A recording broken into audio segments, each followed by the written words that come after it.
So I accidentally had the most prolific reading month in March. Let's talk about it.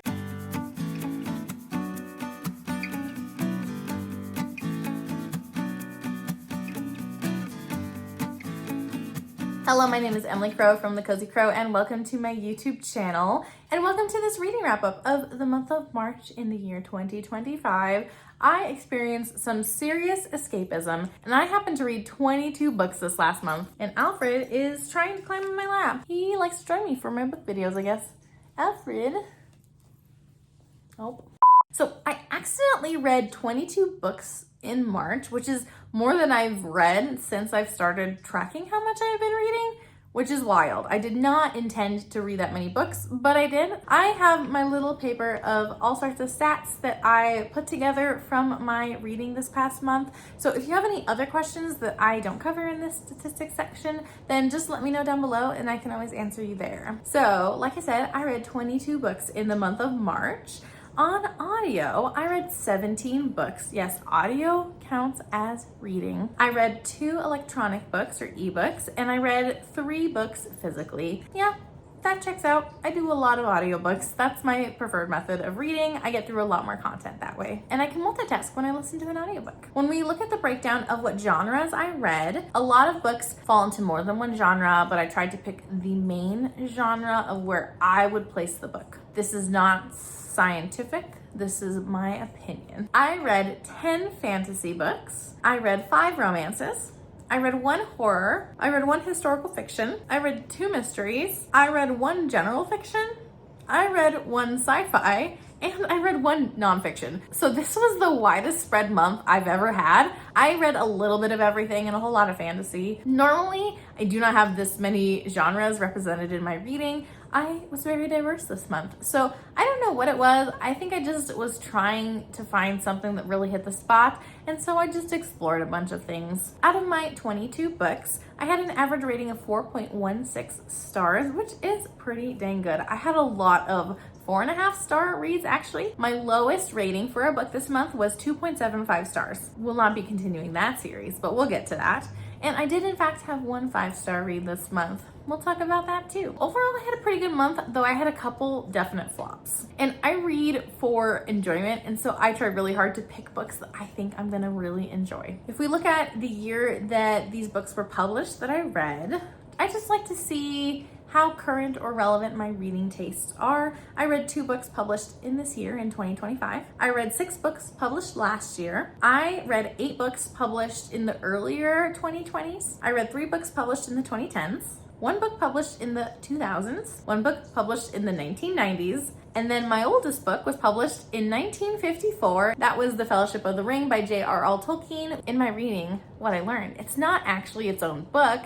The Lord of the Rings is not a trilogy. It's made up of 6 books, and it has since been divvied up into 2 books per novel. So the first novel, The Fellowship of the Ring, is made up of 2 books. Kind of an interesting breakdown, but I'm gonna count it as the oldest book that I read because we're not getting into semantics. I just thought it was interesting to bring that up because I found it interesting. The longest book that I read was Warbreaker by Brandon Sanderson. This was a 676 page book. I did the audiobook for that one, don't worry. And then my shortest book that I read was Mapping the Interior by Stephen Graham Jones. This is my first Stephen Graham Jones, and this was only 112 pages. It was a very short novella. I brought it with me on a night shift, and I finished it in 1 night. And then let's talk about my yearly goals that you may have seen in a previous video of mine. One of the big goals that I have is to read 25 specific books that I have on my physical TBR. I really want to prioritize and make sure to get them off my TBR shelf and onto my regular bookshelves this year. So out of those 25 books, I read 4 of them this past month, which brings my total to 8 books read out of 25 for this year so far. So I am way ahead of schedule. I started off the year a little slow since the books I was in the mood for, I had to wait for library holds, but now things are coming in fast and I am getting through them. Another general goal of mine is to end the year with a net negative on my TBR shelf.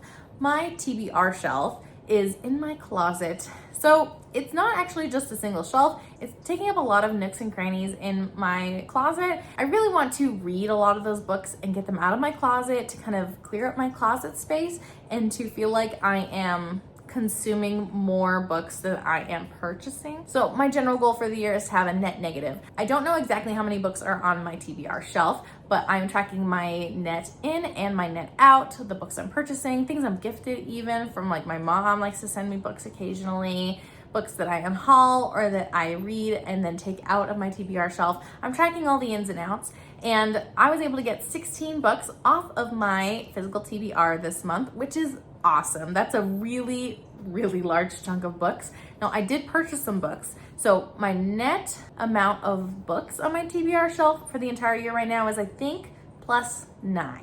But I'm still in a pretty reasonable spot to be able to end the year with a net negative as an overall goal. So still working towards that. And then a couple other goals that I have. I want to read more books from people of color, from the BIPOC community. I am just not as familiar with those authors, and I want to be more intentional about consuming their content. I was able to read 5 books from authors of color, which is really awesome that I was able to kind of expand a little bit.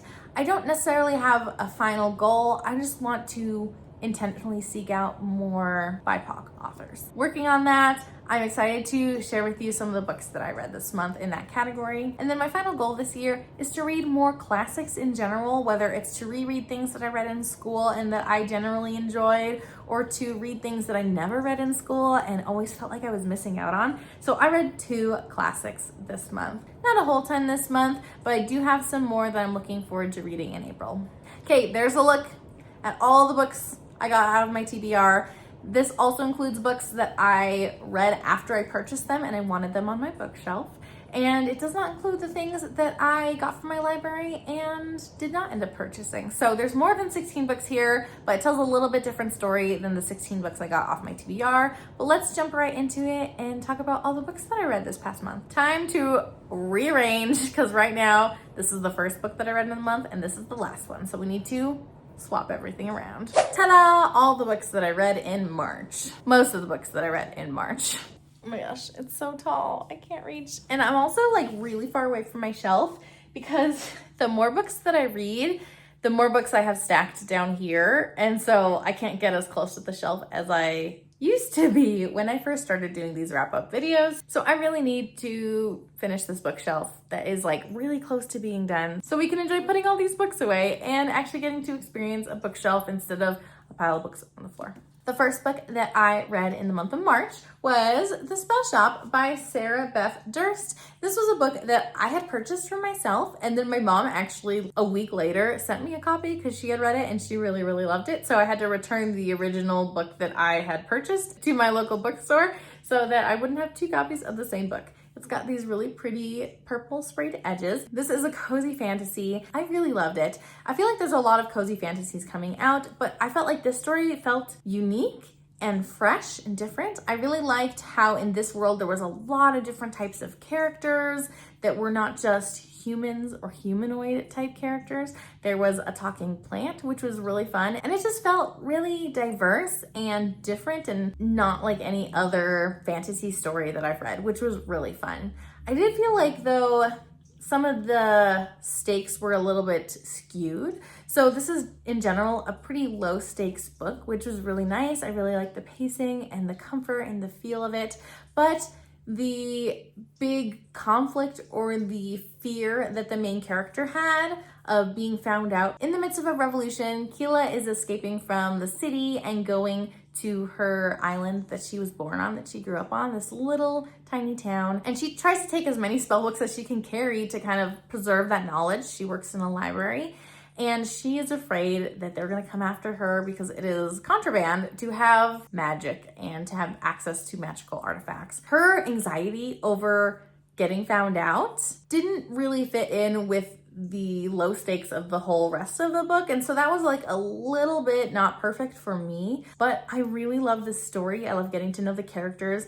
Even if I didn't necessarily agree with them and their choices, they felt very relatable and also understandable in the choices that they made and the feelings and thoughts that they had. So it was just so pleasant to get to know these characters, this world, this little setting on this island, and to get little glimpses of characters that might become spin-offs in future books by this author. So it was just such an enjoyable time. I definitely recommend it. I rated this a 4.5 star. And then I had a whole slew of audiobooks that I do not have on my bookshelf right now. The next book is the worst book that I read in March, and this was Lightlark by Alex Aster. I know some people really like this book, and this is a YA, and so it can have a little bit more grace in the writing and the themes and like the choices that the characters make. I know that. I do like some YA, but this one, it had a really intriguing story. It was a really interesting world, an interesting dynamic of these magical characters from different magical kingdoms competing and trying to solve this curse puzzle thing. I thought that was interesting. What I didn't like was the way the story was told, like the actual writing from the author. I feel like there were so many plot holes. There were so many things that were considered truths, and then all of a sudden the author would just do a 180 and say, oh, just kidding, it's actually like this is the truth. And that just felt really frustrating to keep running into that throughout the book. I don't know, it felt kind of like the author didn't have a lot of forethought for the pacing of the story and the direction that the storylines went, so that there was a lot of gaps of knowledge and holes and things that I was just supposed to take for fact. So it was really hard to follow along in the story and feel convinced in the ebb and flow of the story, if that makes sense. It felt very tropey, and like it was tropey for the sake of tropes, but not actually intentionally placed within the story for greater themes or ideas. It didn't feel very polished as far as the story goes. There's a love triangle in this, and I wasn't particularly caring for either choice. The author didn't convince me for like this whole book, though the story is kind of interesting. And so I was thinking about maybe continuing in the series, just listening to it on audio. But then the more I thought about my issues with the book, the more I felt like I probably wouldn't enjoy it. There are things I enjoyed, but I think in general, I disliked it a little bit more than I enjoyed it. So I probably shouldn't spend my time continuing this series, because I feel like I'll probably just get frustrated with the writing style and the way the story is being told. And the main character just felt really bland. Like, she had this backstory. She came from this ruthless people, but she didn't have any distinguishing features, and she didn't even really fit in with the people she came from. So even though they're supposed to be ruthless and seducing, she did not give off those vibes or have that type of characterization. Yeah, she just felt very bland. The next book that I read was The Darkness Within Us by Tricia Levenseller, and this is the second book in a duology that is fantasy, kind of Regency inspired, but in a different world than ours. So it's got like a king and his court and nobles and things of that variety, if that makes sense. I am more of a shadow daddy person than a monster love kind of a person. And so this book didn't vibe with me as much as the first book. I still enjoyed it. I rated it a 3.5 star, but I'm not gonna purchase a book that doesn't get at least a 4 star and have it on my shelf, just because my space and my money is finite. So I decided not to purchase this book, even though I do own the first book and I really did enjoy the first book. This book, I almost DNF'd until about the 30% mark, just because there was a lot of misogyny and a lot of prejudice and just things that made me really angry. So, okay, that is good. The author did a really good job of portraying that, but it also made me really frustrated and angry, and I really didn't like that. But that was the point of the book, so I will give her that. And then after that point, I was enjoying it more, but I still didn't feel like the romance was very fleshed out. There was not a lot of romantic tension. There was not a lot of character growth in relation to one another. I like needed more from the romance, I feel like. This is the same fantasy world as the first book, and the fantasy element was just a lot more subtle in this book because it was more of a secret. And I would have liked maybe the introduction of like a folktale or something to tie in this big secret with what's going on in the world and how these characters see the world, being in like a mostly not fantasy, but with fantasy elements kind of an environment. I do feel like, what's her name? Chrysantha in this book, she had much stronger motivations for her character than her sister Alessandra in the first book. So I really liked that. I definitely could get behind Chrysantha and what she wanted from the world and how she was working to get it. I was totally on board for that. I do feel like this is a really good YA story. If you like the idea of a Regency time period with a little bit of fantasy in it, definitely a romantasy type of a book. The romance is a huge part of the storyline and where the characters and the story goes. And it also has a lot of discussions about misogyny and sexism, abuse of power, those kind of ideas. So I think that this is a good read, especially for YA, but it did not hit in the same way that the first book did for me personally, and so I didn't purchase it, but I rated it a 3.5 star. I still felt like it was a good read. This next book is Warbreaker by Brandon Sanderson, and I wish I had a physical copy, but I really hate mass market paperbacks, like the little ones. I want my books to kind of match in style. And unfortunately, he doesn't have regular paperback size. He has either the mass market or like massive paperbacks that are the size of hardbacks. So I've been looking for a paperback of Warbreaker that is not a mass market paperback, and I have had a hard time finding one. I do need to look more intentionally, but I also don't want to purchase from like Amazon or anything like that. So I've just been looking at my local bookstores and at Barnes & Noble whenever I'm popping in. So this book is going on my bookshelf whenever I find the right size copy, because honestly, what it would be even better is if I found a book with a different cover, because I really don't like this cover. I really don't like this cover, but I do really like the book. I thought the magic system was really interesting, though it was a little bit convoluted and kind of hard to follow. I really liked the characters. I loved seeing their growth, and I've started reading all of Brandon Sanderson's blog posts of annotations about Warbreaker. So this book originally came out on his blog in chapter installments, and he also has annotation blog posts about why he made choices he did, or kind of talking you through his writing process for different parts of the book and different characters and things. And that's really made this book come alive. I found it really interesting, and I want to continue reading those annotations. But outside of those annotations, I still really enjoyed this book. I rated it a 4.5 star. I was really engrossed in this world and I wanted to learn more. I feel like the magic system was just a little bit too hard to follow, to the point where even at the end of the book, I still feel like I don't quite understand the breadth of that magic system and like what you can do with it.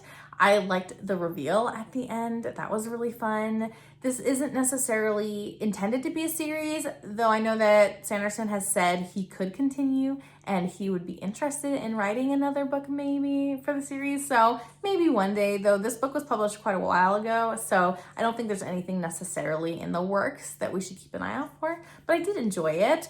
I do feel like the conclusion wrapped up a little bit too fast for me, but other than that, I like the pacing of this book in general. The beginning and the end, I felt like were more fast-paced than the middle, but I also really love seeing these main characters get to know each other, the king and then the princess that was intended to be his wife. I just really loved seeing their relationship grow and develop and seeing them see the world in new light. It was just really, really cool. And yeah, this magic system is made in breaths. It's a chromatic type of a magic system, so people who have a lot of breaths kind of are in like more color, if that makes sense. Like the area around them is more colorful. They can breathe life, like give breath to objects to give them like purposes. They can make rope tie something, and so they can give it a command if it has breath inside it. So it's a very interesting system, but yeah, a little bit convoluted and kind of hard to follow. Oh, I also really loved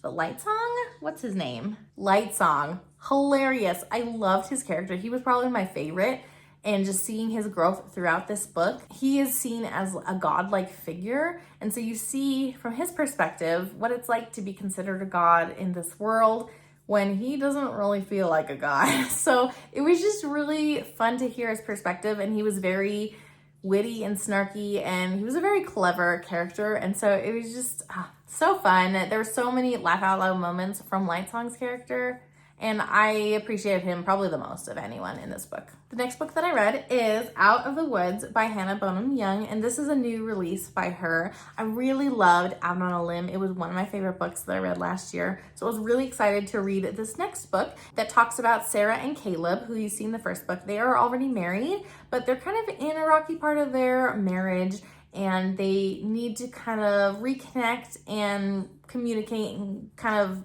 reevaluate who they are individually and together as a couple. What I love about this author is the way she writes her characters. They feel so real and so relatable, but you love them so much in all of their flaws. They're definitely not perfect people, but they're people you could really get behind and that you feel connected to. And I feel like that's the strongest part of this story. Sarah and Caleb go on a retreat, like a hiking, outdoorsy, disconnect from the world type of retreat for a week to kind of reevaluate their marriage and their relationship with one another and who they are individually and how they can reconnect and come back stronger in their marriage. And so this book talks a ton about personal growth and relationship growth. There's really not a lot of plot or like movement in the story, but there were so many times that it just hit me in the feels and it felt so relatable.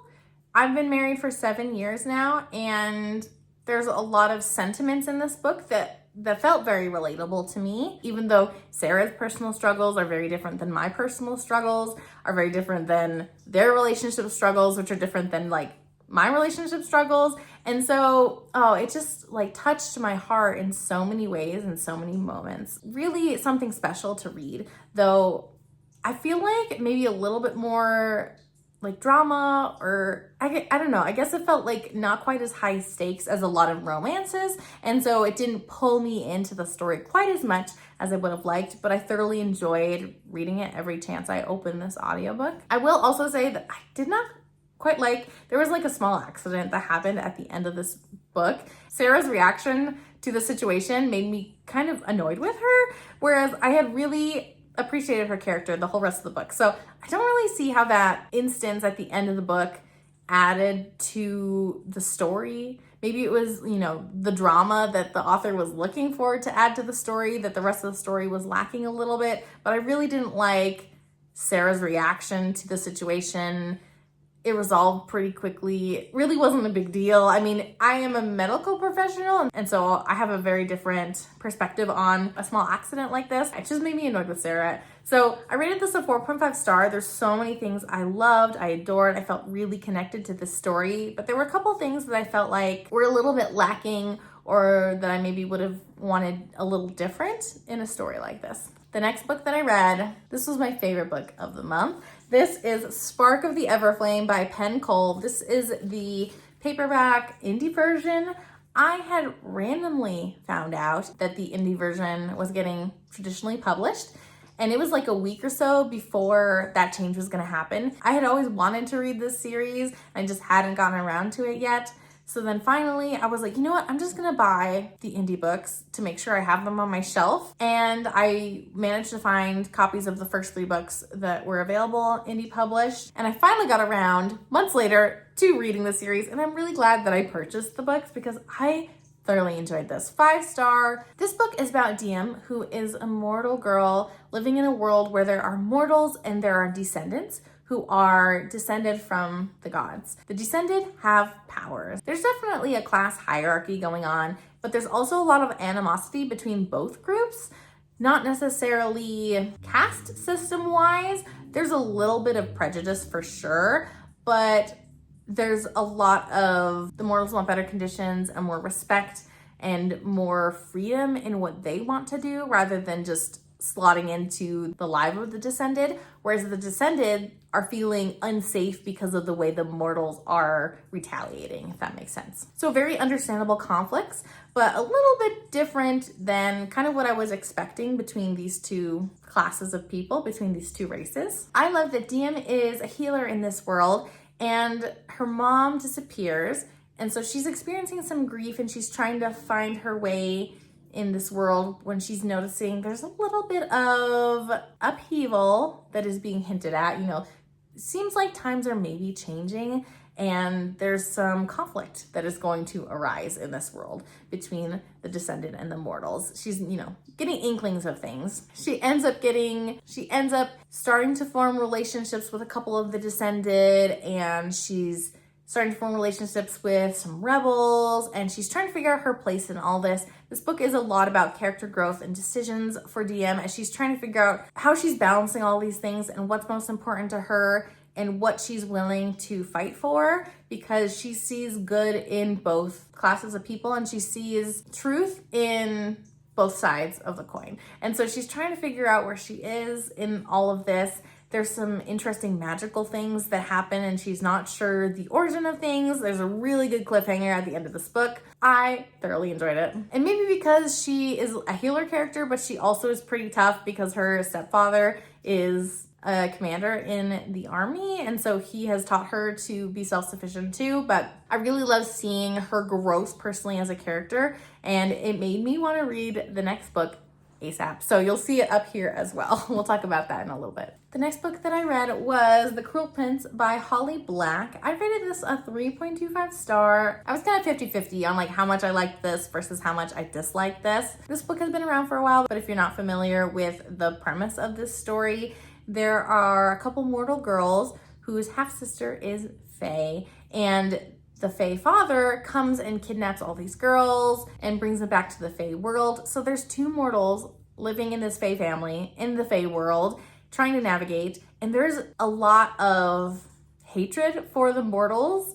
And so they experience a lot of really intense bullying and persecution, like some really tense and graphic stuff, honestly. And so you see her trying to find her place in this fairy world. There is a romance that evolves by the end. There's some political intrigue involved. This is part of a trilogy. The main character, Jude, I didn't care for her. I was not invested in her. She felt very much like a pick-me girl. There was nothing unique and special about her. Compared to Deonn, who I feel like was actually competent at, fighting and doing things, though she definitely had her flaws. I feel like Jude didn't really show that she was a good fighter or, that she was really tough. She wanted to participate in a competition, fighting to be like one of the Royal Guard, I think. Something like that. And then she ended up kind of becoming a spy and doing other things. And she just didn't feel very competent or that she was qualified to do any of these things that she wanted to do or that she ended up doing in the book. So I just couldn't get behind her as a character. And then the love interest was built on the back of bullying, and I just really didn't like it. I also felt like the world building was very sparse, where I didn't realize that her fairy stepfather had green skin until towards the end of the book. I don't know, it just felt like I was not totally immersed in the world and I had a lot of questions about what was going on in the world, when I feel like the world could have come alive because she had a toad that she was riding. And so it's did she shrink down to teeny tiny size so she could ride a toad, or were there just ginormous toads big enough to ride like a horse in this fairy world? I just had lots of questions and I couldn't really picture this world like I had hoped. So the world building was just too sparse for me too. The story was interesting. I think I'll continue listening to it. I've heard that some people really like the spin-off series more than this one. I don't think I'm going to purchase any more of the series unless something really turns around for me. But I do kind of want to see what happens in this story. But I'm also not super inclined to read it right away. Though it might be nice to just knock a series off my list and just read the rest of the series. I don't know. I'm not super feeling it. But I do think I kind of want to continue on, maybe. I sound very uncertain. The next book that I read was The Ornithologist Field Guide to Love by India Holton, who has written it says The Secret Service of Tea and Treason, but there's another book by her. I read the first book in that series. She has a very distinct voice in her writing. She writes historical books with fantasy elements in them, and it's really wacky and goofy and really plucky. So this definitely felt similar to that vibe, though I think I liked this book a little bit more than the other book I read by her. I'm gonna look it up. The Wisteria Society of Lady Scoundrels. I just felt like this plot and what was going on, I just connected with it a little bit more. I could kind of follow the direction of what the characters were doing. So I like this just a little bit more. I could follow it a little bit better, though I think I also need to maybe just get used to her writing style because it's very distinct and different and sometimes a little bit hard to follow, but very plucky and very witty and very silly, which is just a fun time, a really good palate cleanser. In this book, you're following an ornithologist, someone who studies birds, and there is a birding competition. And so these two rival birders, the main characters in the story and the love interests, and they are competing with people all over the country to try and find this one specific bird that's really, really rare that apparently has been spotted. You as a reader feel like you know a little bit more about what's happening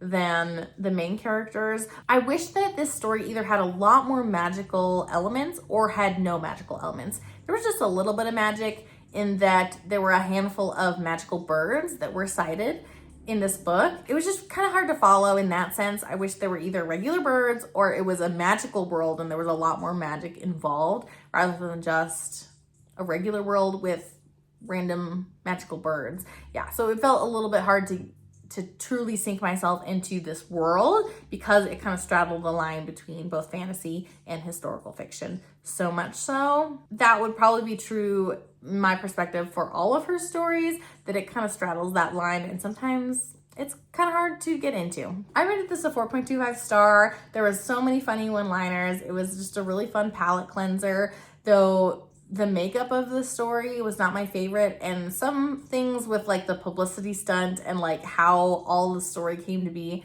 were like a little bit obvious. I also found the romance, while I liked the progression of the relationship throughout this book, I wish there was a little bit more backstory or history at the beginning of this book to kind of set the stage for how these characters knew each other, because if they really didn't know each other other than each other's name at the beginning of this book, then the progression of the relationship didn't really make sense. But if they had a history of, you know, being in the same circle and kind of knowing each other and like in their own heads being kind of pseudo rivals, then I feel like it worked. But I didn't get enough of a backstory about their relationship before we kind of dove in. So I would have loved more of that. This one was a long time coming, but I was reading it electronically and it's a kind of long book. So it took me a little over a month to get through this, but this is Legendborn by Tracy Deonn. And I really enjoyed this book. I ended up going to pick up the exclusive edition with these fun sprayed edges.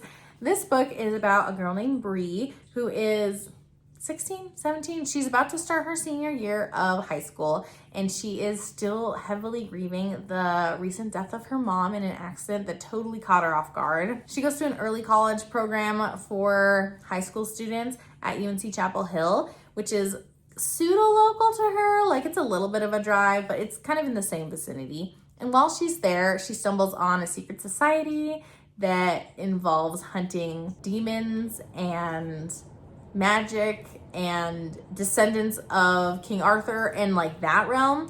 Very unique, very interesting as far as stumbling on a secret society. It's definitely not where I thought the story was going. She's experiencing a lot of grief. She's trying to find her place after her mom's death. She's trying to navigate this early college program, and she's navigating new relationships as well as her old best friend. And she stumbled on the secret society. She's trying to find answers about her mom's death because she feels like it's suspicious. She's trying to see how all of this is connected. There's just like a lot of her trying to figure stuff out throughout this book. She's also navigating some racism that she faces, a lot of microaggressions that, especially at the beginning of the book, made me really angry. Felt really real to observe. Definitely tell that this is a Black author and they are sharing some of the things that they've experienced in Bree's story. You also see some historical racial prejudices mentioned in this book as well. There's some really cool twists and turns about where the story's headed and what happens to Bree at the very end of this book. It's fascinating. I know the third book just came out. I think it's just the 3 in the trilogy. So I'm excited to get started on the second book really soon. I rated this a 4.5 star.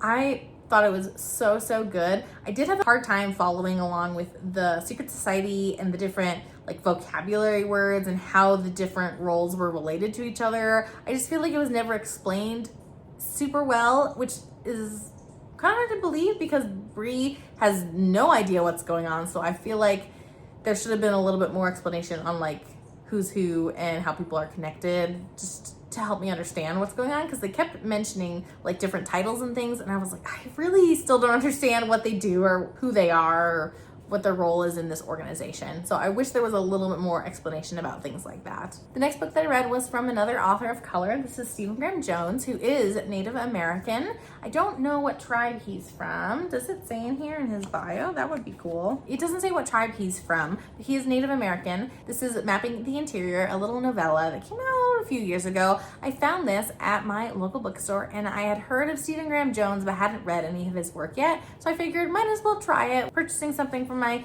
used bookstore. I rated this a 4-star. In this novella, this boy sees his father in full Blackfeet regalia in the middle of the night, and his father's dead. So it's like, is there a ghost? What's going on? Is his father, coming back as a better person? Is he getting to live the life that he's always wanted? There's just some weird stuff going on as this boy sees his father, and then subsequent moments in time where he sees evidence of his father's ghost? ? There's some questions going on. It's pretty short. I was really impressed with the author's portrayal of this boy. I really felt like I was in this little boy's head. He was, I don't know, maybe like 10 or so. He was a school-age kid. I felt like the way this book was written, I felt really connected to that main character. I was really impressed with the author, that it didn't feel like it was a man writing a little boy's story. I will say that I was hoping for more horror. There's definitely a little bit of horror sprinkled in there, but it was a lot more like emotional turmoil involved with this story. The ending, though, caught me off guard and made me gasp out loud. I feel like this was a good book. I kind of wanted, more horror to the story, more build up and lead up, but I was really impressed with this book, and I would definitely read more from Stephen Graham Jones. I do feel like what was going on, like the actual horror, didn't have a lot of answers. I was a little confused at like, what is happening? I want to know. I didn't get any more answers through reading this book, even though the horror of like seeing his dad as maybe a ghost was never answered in full. Next, I read Glow of the Everflame by Penn. This is the second book in the Kindred Curse. Yeah, the Kindred's Curse saga. In this book, there's a ton of political intrigue. Lots of trying to find out who's a friend and who's not, but not in like a huge betrayal sense, more in like a who's trying to help me and who's actually not trying to help me. I'm trying to figure out her goals and who she is in light of new knowledge, and her trying to find her power and herself and how she's going to make a difference. And she's still straddling the lines between helping the descended and empathizing with them and their struggles, but also helping the mortals and the rebels and their struggles that they are trying to combat. So she's still trying to figure out her place amidst all this and how she can best help both parties in the position that she has found herself in this book. I felt like this was a little bit slower, so I rated this a 4.5 star. I didn't enjoy it quite as much as the first book. There was a lot of internal anguish, and because the book is a lot longer than Spark, and it felt like there wasn't a lot of movement in the plot, her internal dialogue just got kind of old. Also, I was really sick of Henry in this book. Like the mortal man that she had a relationship with in the first book. We see him in this book, and I am just really sick of him and want to clobber him in the head with this book. I really enjoyed it, but there were a couple of things that made this not as good of a book for me as Spark, though I know a lot of people like this book more than Spark, so it just wasn't the best fit for me. I'm really excited to see what happens in Heat, which is the third book, but I'm trying to pace myself because Burn is the fourth and final book, and it's been announced, but we don't know when it is releasing. I don't know if the author is still writing it, if it's in editing. I think it's probably in editing because they have an internal date that it will be released, but they haven't announced it. And they've implied that hopefully it'll be sometime later this year, but they haven't announced it. So I'm trying to pace myself a little bit, but I'll probably read Heat this month. The next book that I read was Water Moon by Samantha Sotto Yambao. And this is another person of color. So I was really happy to find this book. This is a magical realism, but it's really just a fantasy where this girl works for her father who owns a tea shop.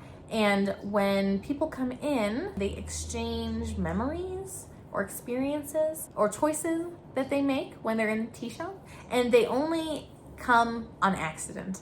like subconsciously, I guess I should say. They think they're going into a ramen shop, but they actually end up in this tea shop. So they do this exchange thing. And this main character wakes up the morning she's supposed to be in charge of the tea shop. Her father's retired and her father's gone. Everything's a mess. She goes off to find her father and find out what happened to him. And there is a man that comes into the tea shop at this moment when she discovers her father's missing, and he decides to join her and to help her out.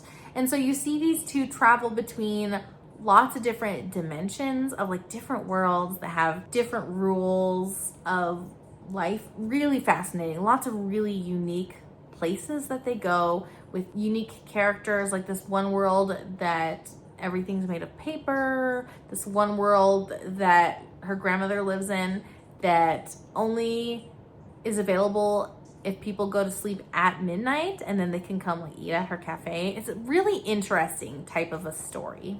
There was a romance that I wasn't a super fan of. I mean, you saw it coming kind of, and there wasn't anything wrong with it. I just wasn't totally invested, and I feel like I kind of would have enjoyed the story more if they had just been two friends, like growing in their friendship.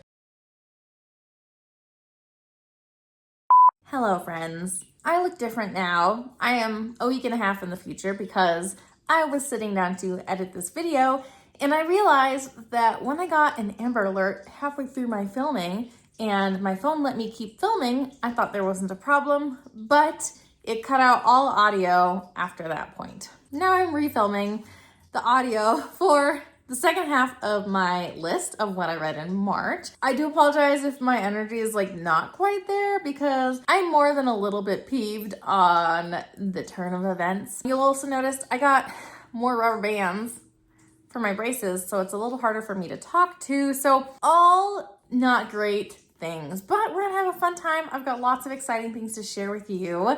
So let's finish up talking about Watermoon, is what I was talking about when this disaster happened. I think my final thoughts about this are I really didn't like the romance. It felt very abridged, very quick. I didn't feel fully invested in it.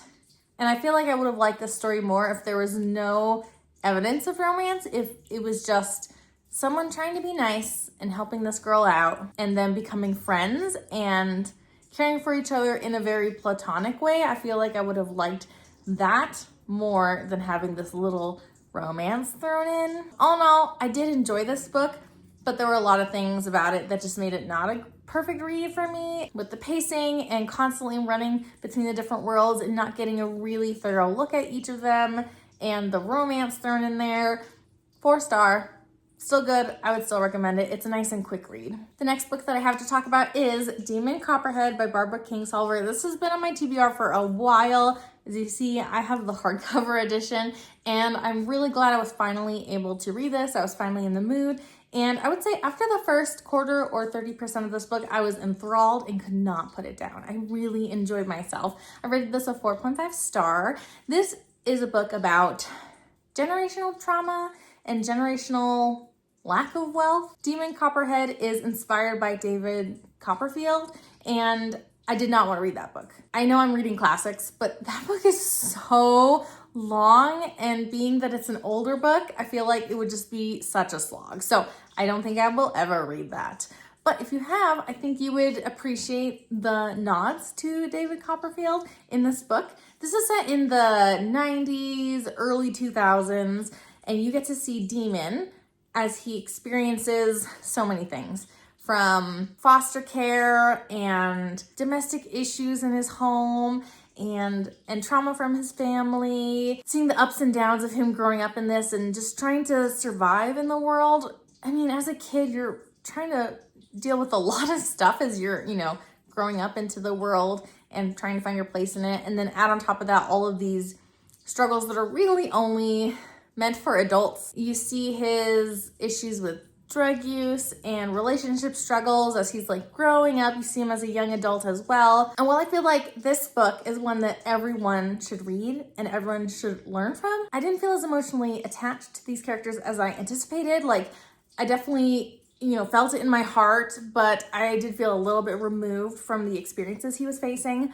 I could understand him and see him where he was at, but I also felt a little bit resigned which in reflection, I think is important to note that in these kind of circumstances with generational poverty and struggle and hardship, that those things will be perpetuated. And I shouldn't feel like resigned to his fate. I should have hope that things will change and that he'll be able to get out of this rut and make a better life for himself and any future posterity he has. I think it says a lot that I felt kind of resigned to his situation, because I know that he felt very resigned to his situation as well. But yeah, I definitely feel like this is a good read for anybody to learn about the impacts of those social determinants of health that we talk about as a nurse, but their impact on the person, not just physically, but also emotionally and mental health wise, and the sequelae that come from living in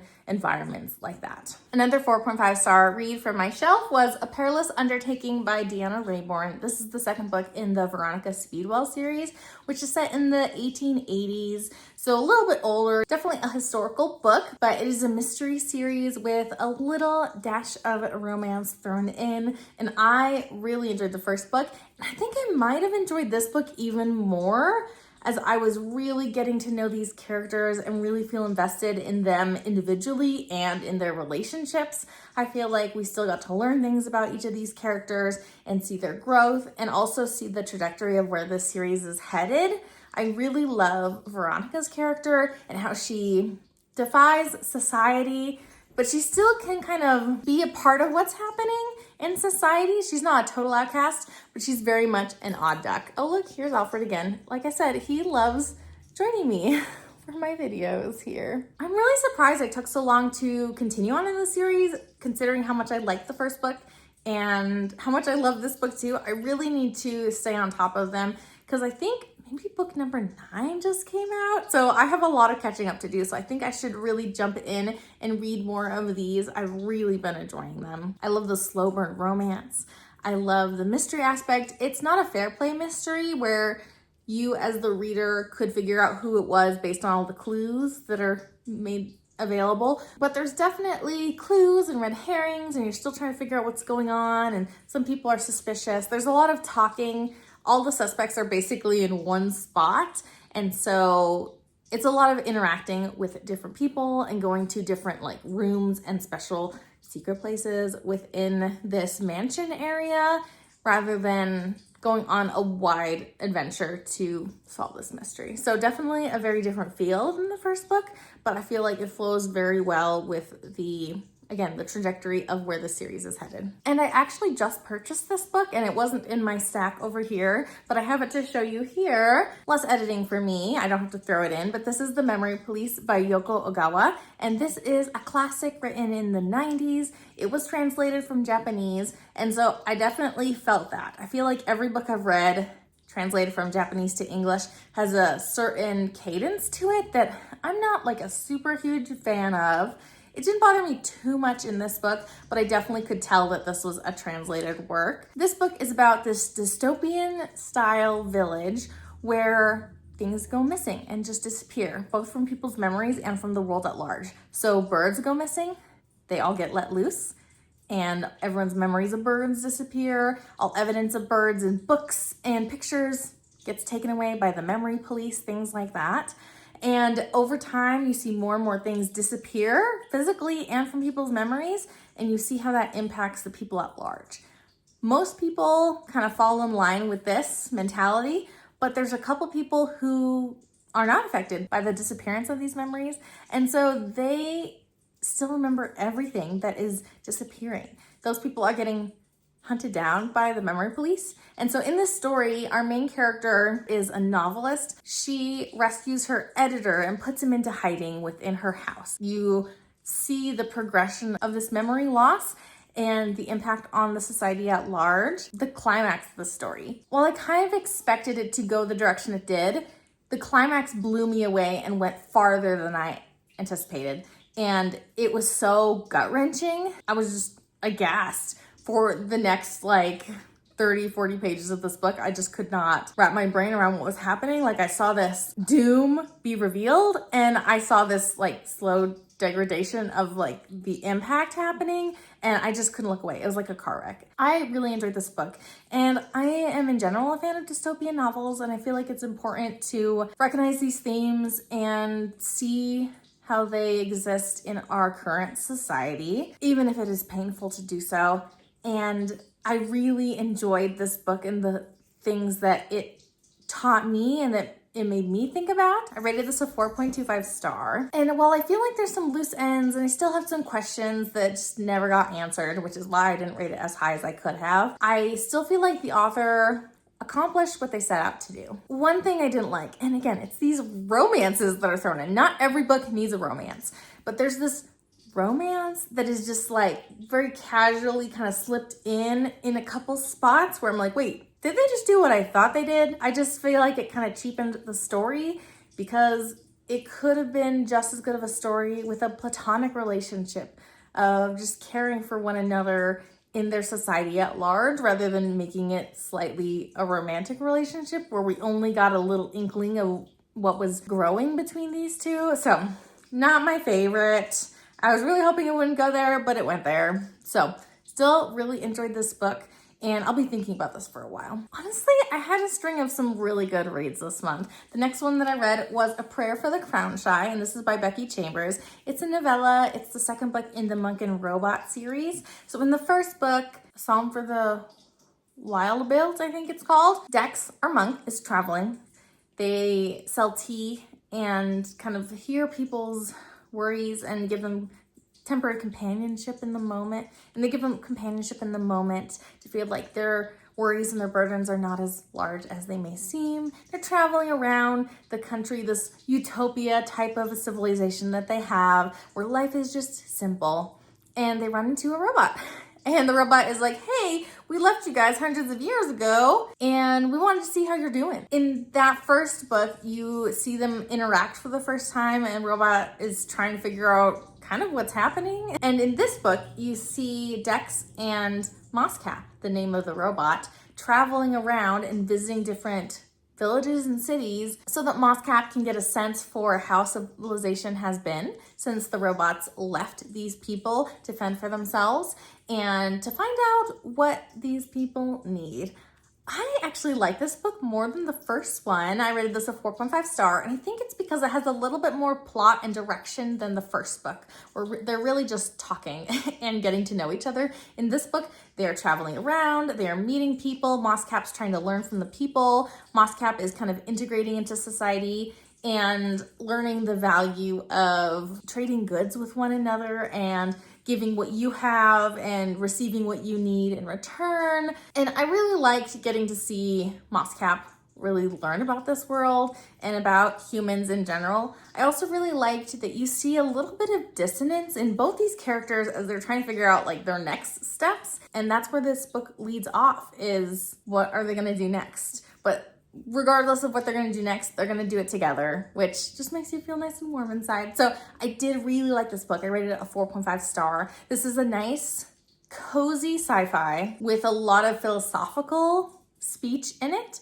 And because it's such a short read, they're just really good palate cleansers if you need something that's very hopeful and that's very reflective. So I definitely recommend. If you don't follow Your Nature's Fibers on Instagram, Maggie is doing a Swift Reads book club type of thing where every single month you get a skein of yarn inspired by a book that is inspired by a Taylor Swift song. And then if you collect all 12 months, you get a bonus 13th month that is included within this club. So you get 13 skeins of yarn inspired by 13 different romance books that have Taylor Swift references in them. And this is the first book I was able to read from that list. This was the February book. It's called Love Story by Lindsey Kelk. And I really enjoyed this more than I expected. I thought that this book club would be just like a fun, silly, goofy romance and they'd be kind of mid, you know, but I really enjoyed this book. This book is about a girl. What's her name? Sophie Taylor. And she has just published the most popular romance book of the year.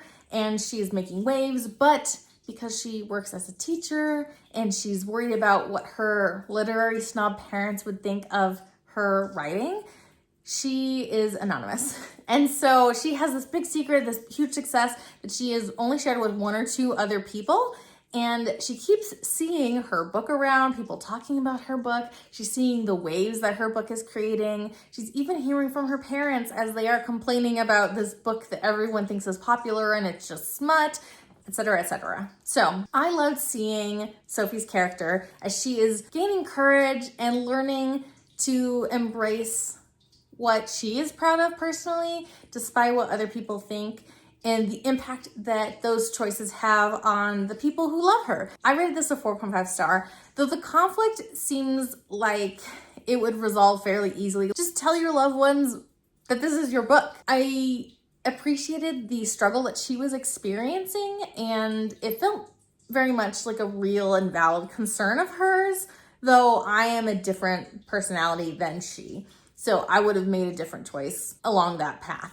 But I feel like her reveal to her loved ones felt very natural within the story. It also happened early enough on that you got more like resolution of the story and the strain on her relationships and the aftermath. It's not like it happened 10 pages from the end of the book, but it was still very much the climax of the story, so I really appreciated that. I also really loved seeing her relationship with Joe grow. He is in the literary publishing world, and while there's some chemistry at the beginning, there's also some tension because he has some assumptions, she has some assumptions, and you see their relationship grow from reluctant acquaintances to definitely friends. You see a lot of them just spending time together and appreciating one another and growing in their care for one another. So I really loved seeing that growth of their relationship. This is a common theme in movies, especially like there's a big secret that is being kept.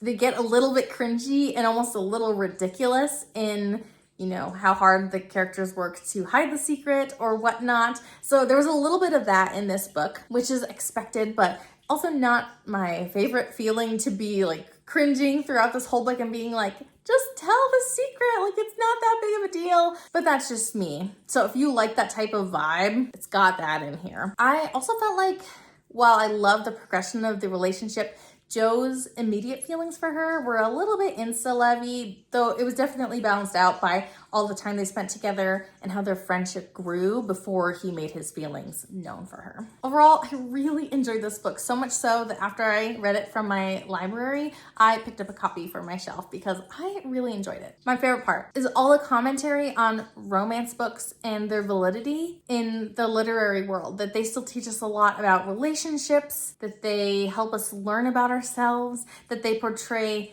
healthy ways to interact with others, and they promote healthy sexuality, like all just really, really great things.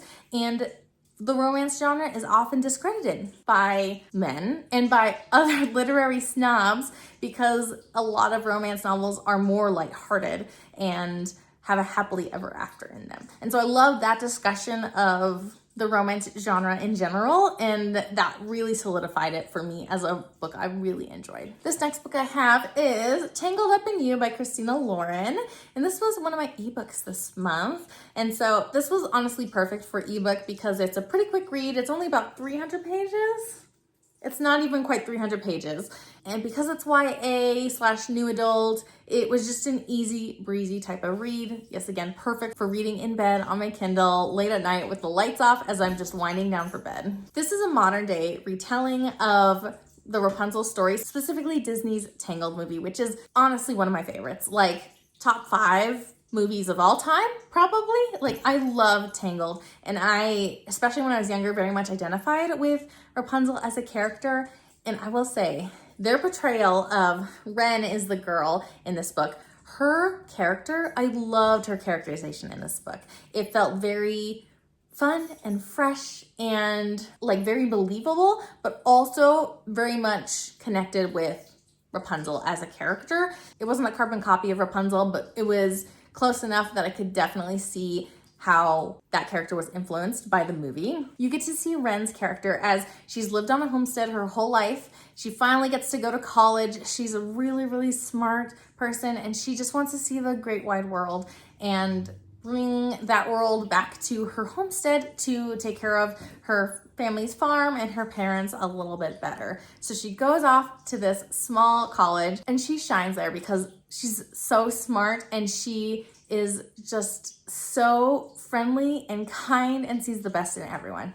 She's a great character. She meets Fitz, who is considered the playboy of campus, who has a rich father and has everything working in his favor. They eventually have to go on a road trip together during spring break. She's trying to find out the truth about her past because something has come to light. And so she takes this road trip with Fitz, kind of finagles him into taking her, and you see the relationship grow as they go on this trip and then spend time in the Southeast United States. You see the consequences of her seeking this truth for herself. I really like the connection with Tangled and how you could see little Easter eggs as well as broader themes and connections to the story. I really liked that.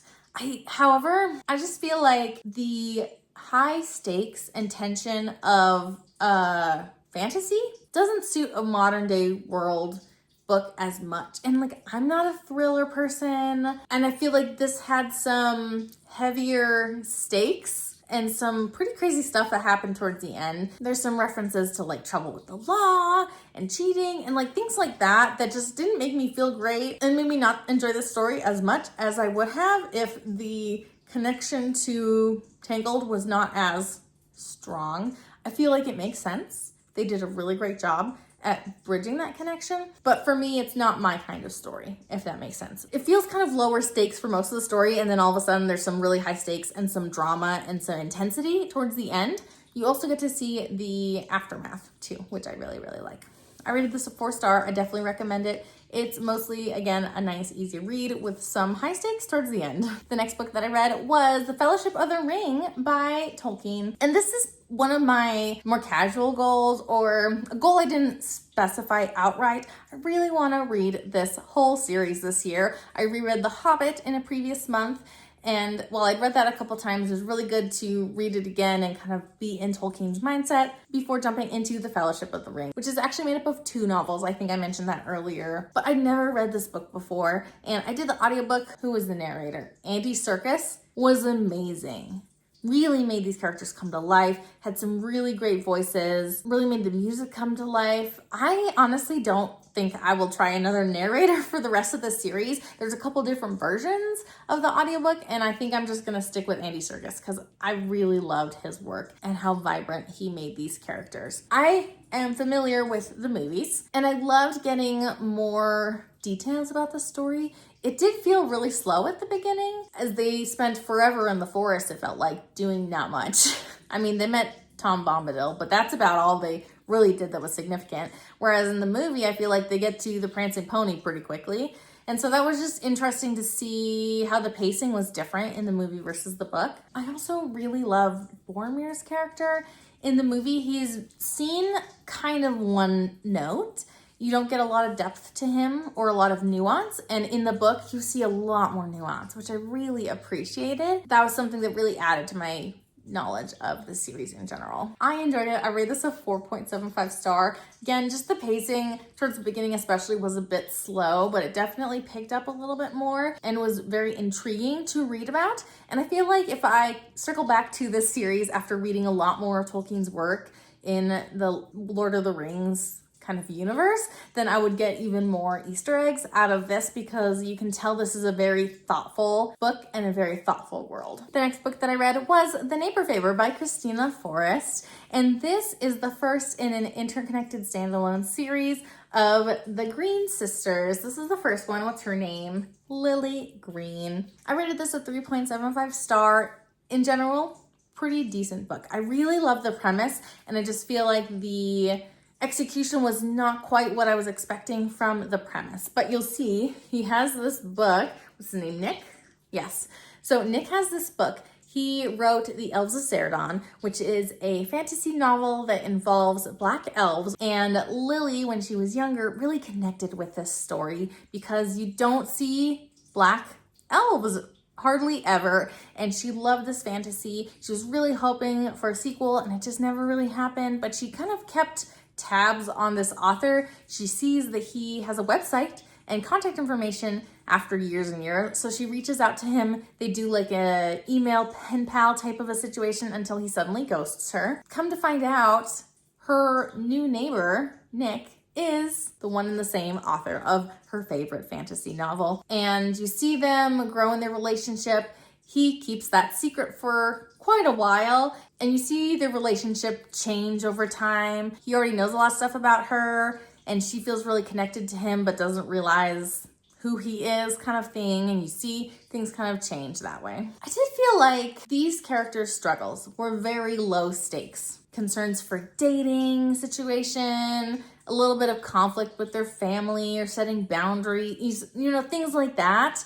But the characters, both of them, both Lily and Nick, viewed them as very high stakes issues. And I just couldn't get behind them because they didn't seem as big of a deal as the characters made them seem, if that makes sense. And while there was some character growth by the end of the story, I just feel like it was very short and it wasn't shown on page. It was very much just like Lily thought the same way for most of the book. And then she just made one decision and then her life worked out great. And so I would have loved a little bit more growth shown and for us to be along for that ride as she was learning and growing. So in general, I did like this book. I am not sure if I'm going to buy the second book in this series. I'm not convinced that I love this author, but I'm going to read the next book for sure because I enjoyed this book well enough. And if I feel like I enjoy the writing even more, then I'll continue reading in the series and even probably buy the rest of the series. The third book, The Love Lyric, is one that I was really intrigued by. And so I'm hoping that I really like the partner plot and want to continue in the series and that this author snags me. I'm really hoping for that. Almost to the end of this. This is The Body in the Backyard by Lucy Score. This is the fourth book in the Riley Thorne series. This is an interesting series because it is a mystery. It's listed as a romance, but it's more of a mystery with rom-com as a heavy element. And there's even a little bit of paranormal because the main character, Riley, is a psychic. And so she's learning to use her powers to kind of find out directionally where they should go and trying to solve the murder type of thing. It's not so specific that she finds out who did it via one vision kind of thing. I've really enjoyed the series as a palate cleanser because it is so ridiculous and lighthearted. And it's just really silly, heavy on the rom-com. Nick is her significant other. He is a PI and she's helping him with the business. They're solving some weird crimes. In this book specifically, they are trying to figure out who is trying to murder her ex-husband, Griffin. This is my least favorite book of the series. I rated this a 4-star because I really despised Griffin. I mean, I always hated him, but this book, oh my gosh, we talked so much about Griffin. It made me really hate him. It made me feel so gross and tense and angry. I mean, good writing that it made me feel those things. I feel like Griffin didn't get the comeuppance I was really hoping he would get by the end of the book. I mean, he got some, but I really wanted things to do a 180 for him at the end of the story, and we just didn't get the satisfactory consequences for his actions by the end of the book. It wasn't as satisfying. I was really hoping we would get there, but we didn't quite get there. I also feel like the romance, as well as the interpersonal relationships and growth of the characters personally throughout this series has been kind of stagnant the past couple books. There hasn't been a lot that's happened, though, I mean, a little bit did. It's not like there hasn't been anything, but yeah, it just felt kind of stagnant, like there's not anything really changing or happening in that sense. One of the mystery series that I really love, the Maisie Dobbs series, it feels like while each book is a different mystery, the characters are also growing and progressing, undergoing their own trials and triumphs as kind of a background to the story as you're seeing time move on. That is not really happening in this series. So I'm really hoping that the next book has more growth and change so it doesn't feel quite as stagnant. So not my favorite of the series, but I definitely recommend as a whole to read this series and just use it as a really good palate cleanser for a fun, goofy, raunchy time. The last book, woo, if my audio goes bad on this footage as well, I'm gonna cry. But this is Goblin Mode, and this is by Michaela Coyle. This is my one nonfiction of the month, and this is, let's see, it says, How to Get Cozy, Embrace Imperfection, and Thrive in the Muck. This is a really cozy read, very vibey. It's perfect for just reading a little bit before bedtime to kind of get in the mindset of calming, relaxing. embracing oneself. And I really liked that about this. It's such a good vibe. I rated this 3.5 star. I wish there was more details and information because this is just such an introduction that it felt like there wasn't really like research or science or like data or anything that would like help me learn more. It was just kind of motivational is the nonfiction subgenre I would list it as. So if you need some good motivation for embracing oneself, then I feel like this is good for that. But my favorite parts of the book, there was a couple pages on different types of really weird frogs. Loved it. There was also a small section on different types of edible plants that we don't typically eat that you could maybe forage. I love that. It was just so cool, such interesting information, but I feel like we just got teeny tiny bit and I would have loved more information so that I could use this more as a reference guide and not just as like a motivational vibey type of bedtime book, if that makes sense. So I feel like there was a lot missing from here that could have really added to my experience, but it wasn't a bad book in general. And I feel like a lot of people could really enjoy this. And I like the messages of loving oneself and embracing the weird parts of you that maybe don't suit other people. Though I feel like I'm not as weird as a lot of people who would enjoy this book are. I'm pretty vanilla, honestly. If you are a weirdie, I think you might really enjoy this. And I feel like everyone could use some good motivational goblin vibe type of bedtime reading too. There you have it. Those are the remaining part of the 22 books that I read in the month of March. Again, a huge prolific reading month for me. I need to escape from the realities happening around me. And I found a lot of books that I really enjoyed. I'm really excited to continue in some series that I found. Let me know what your thoughts are down below. I would love to hear from you. And if you have any other book recommendations for me, I would also love to know. We'll hopefully get this uploaded pretty quickly so that you can have this content. If you like this type of cozy content, talking about books, talking about yarn, and all things in between, then make sure to subscribe and hit the bell notification down below to be notified every time I post a new video. And until next time, happy reading. Bye!